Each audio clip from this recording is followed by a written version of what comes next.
sedih. Turun tangan sayang.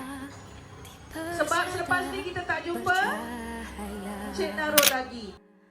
Pertemuan harapan pertama kalinya. Kepada murid tahap 2 kerana awak semua menyokong program-program yang telah pun saya bersama Barisan Pentadbir rancangkan dan dilaksanakan dengan bantuan para guru.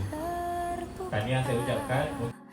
Di sini jua emosi tercipta, walau seketika terjalin kasih kita. Mungkin di sini kita akan Cikgu, kami sayang cikgu.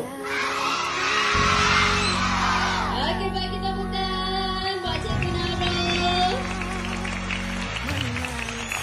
Terima kasih diucapkan kepada bisikan hati, seiringan mencari haruan berseni, bergetar jiwa menghadapi mimpi-mimpi tiada pun terduga, pintunya terbuka di sini. Assalamualaikum warahmatullahi wabarakatuh dan salam sejahtera lah kepada yang bukan beragama Islam.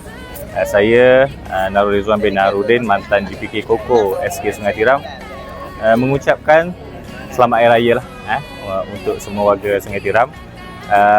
Saya memohon 1000 kemaafan kepada semua dan seluruh warga Sungai Tiram sepanjang saya berada di sini selama lebih kurang 11 bulan. Harapan saya Sungai Tiram akan terus cemerlang kerana dekat sini saya sepanjang 11 bulan saya kat sini saya dapati sangat banyak potensi-potensi yang boleh pergi lebih jauh. Jadi teruskan berusaha, kekalkan kecemerlangan, insya-Allah yang terbaik akan datang. Okey, SK Sungai Tiram terbaik.